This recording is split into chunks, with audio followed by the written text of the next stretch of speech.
Hola, ¿qué tal amigos? Buenos días, buenas tardes y buenas noches. No importa la hora que sea, siempre es un gran momento para aprender español con Profesor Pablo. Okay, we're talking about estar in all 7 tenses, and we're combining it with the ing form, which is ando, yendo. So if you want to say what you're doing, what is happening, what's in progress, you're going to go with estoy, estás, está, estamos, están, in a present participle, the ing form. It's raining. Está lloviendo. Mom is sleeping. Mamá está durmiendo. We're eating dinner. Estamos comiendo la cena. Dad's outside working. Papá está afuera. Papá está afuera trabajando. Dad is working. Papá está trabajando. They're running. Están corriendo. I am studying for a test. Estoy estudiando para un examen. My dad is working in Milwaukee this week. Mi papá está trabajando en Milwaukee esta semana. It's snowing. Está nevando. It's really, really hot out. Está haciendo mucho calor. So you use the present tense of estar most commonly with the ando, yendo, ing to say what you are doing or what is happening. Now, if you use the preterite of estar, estuve, estuviste, estuvo, estuvimos, estuvieron, with an ing, then what you're saying is something was happening for a given amount of time. It's completed, it's over, it's done. For example, it was raining for a week, estuvo, lloviendo por una semana. The dog was barking all night long. El perro estuvo ladrando durante toda la noche. Okay? If you want to say like, we were living at the beach for 3 years. Estuvimos viviendo en la playa por 3 años. When you define the amount of time something was happening in the past, you're going to go with the preterite in the ando, yendo. However, if it's open-ended in the past, you're going to go with the estaba, the imperfect of estar. Example, what was happening at a given point in time? Where were you when the earthquake hit? What were you doing? I was sleeping, estaba durmiendo. I was working, estaba trabajando. I was running, estaba corriendo. I was thinking about it, lo estaba pensando. If you want to say what you were doing at any given point in time in the past, it's going to be estaba with the ando, yendo. When I got off work, it was raining, estaba lloviendo. When I got home, it was snowing. Cuando llegué a la casa, estaba nevando. When the phone rang, I was eating, estaba comiendo. Dad was working, papá estaba trabajando. Mom was cleaning the living room, mamá estaba limpiando la sala. Dad was washing the clothes, papá estaba lavando la ropa. If you want to say what someone was doing or what was happening at any given moment of time in the past, you're going to go with estaba plus your ando, yendo. If it's in the past and you say for how long it was happening, a day, an hour, a week, then you're going to go with the preterite of estar. For example, it was raining when I got up. Cuando me levanté, estaba lloviendo. It was raining the entire weekend. Estuvo lloviendo por todo el fin de semana. It's estuvo because you're saying for how long it happened. Here, it's open-ended. The future is will. And we say it in English. We will be studying Spanish next month. Estaremos estudiando el español el mes próximo. They will be working in Chicago next month. Estarán trabajando en Chicago el mes próximo. I will be working in LA. Yo estaré trabajando en Los Angeles. Tomorrow it will be raining. Mañana estará lloviendo. How do you do estar in the future? You take the infinitive and add the as, hemos, on.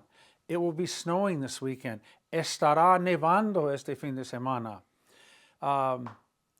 We will be buying a car later this afternoon. Estaremos comprando un carro más tarde hoy.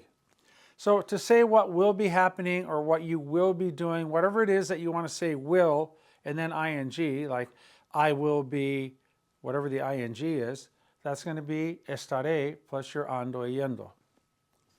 Now the conditional is would, what you would be doing. For example, like someone's doing something and you say, I wouldn't be doing that. Yo no estaría haciendo eso. I would be putting my money in the bank. Yo estaría poniendo mi dinero en el banco. I would be sleeping a lot more. Yo estaría durmiendo mucho más. I would be working harder. Yo estaría trabajando más duro. To say what you will be doing or will be happening, it's a start in the future with your ing. To say what you would be doing or what would be happening, you're going to go with estaría or a form of it with the ando, yendo. Again, the estoy, estás, está, the present of estar is for what you're doing now, what's happening, what's going on. The preterite, what was happening for a given amount of time that you state. Imperfect, open-ended in the past, what you were doing or what was happening. For example, when I saw him, he was working. Cuando lo vi, estaba trabajando. When I saw them, they were eating. Estaban comiendo. When I saw her, she was in the store making a purchase. Cuando la vi a ella, estaba en una tienda haciendo una compra. Estaba haciendo, she was making a purchase. And then again, this is will and would. Now the two subjunctives, basically they translate the same as the present and same as the past, but there are some differences in translations. But in the subjunctive, remember it's a three-part sentence. You have your tow vehicle, your trailer hitch, and then the verb in subjunctive. My favorite provocador for subjunctive, espero que, I hope that. If I want to say I hope that it is not raining, it'd be espero que no esté lloviendo. I hope she's working hard. Espero que esté trabajando muy duro. I hope that he is studying for the test. Espero que él esté estudiando para el examen. Now to take those into the past, you go with esperaba que. I was hoping that. I was hoping that it would be raining. Esperaba que estuviera lloviendo. I was hoping it would be raining. Esperaba que estuviera lloviendo. I was hoping he was studying. Esperaba que estuviera estudiando. So that's how you use estar in the subjunctive. You have to have a provocador in front. The example provocador I like to use is espero que, I hope that. For the present subjunctive, for the past subjunctive, I like to say esperaba que. Okay, so that's estar with ing in all 7 tenses. Now, estar can be used with a past participle. We have an asterisk because a past participle with estar functions as an adjective, right? Not as ed, but as an adjective. And the adjective endings are o, a, os, and as. Example, the girls are mad. Las chicas están enojadas. Dad is upset. Papá está enojado. Dinner is ready. La comida está preparada. La cena está preparada.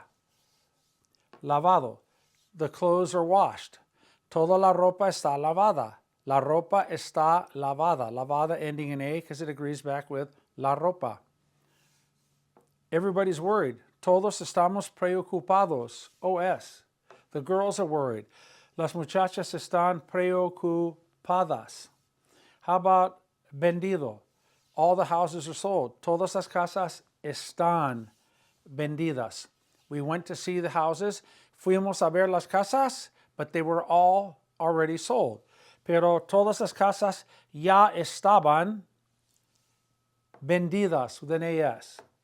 Again, this has to agree with the noun that it's modifying. Cerrado. The windows are closed. Las ventanas están cerradas.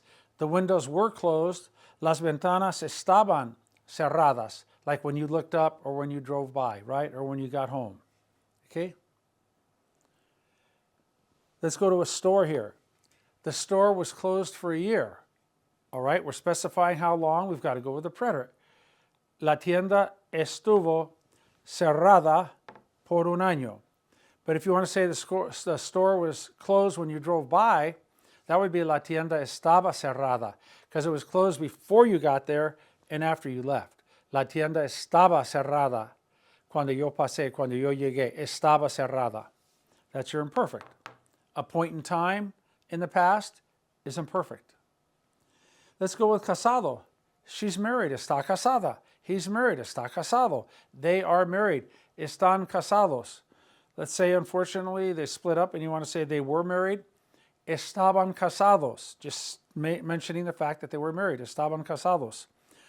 But if you want to say they were married for 5 years, then you'd have to go here because you're saying for how long. Estuvieron casados por 5 años. Olvidado, it is all forgotten. Todo está olvidado. Olvidado ends in O because todo ends in O. Encendido is lit or turned on like lights. The lights are turned on. Las luces están encendidas. The lights were on when I got home. Las luces estaban encendidas. Right?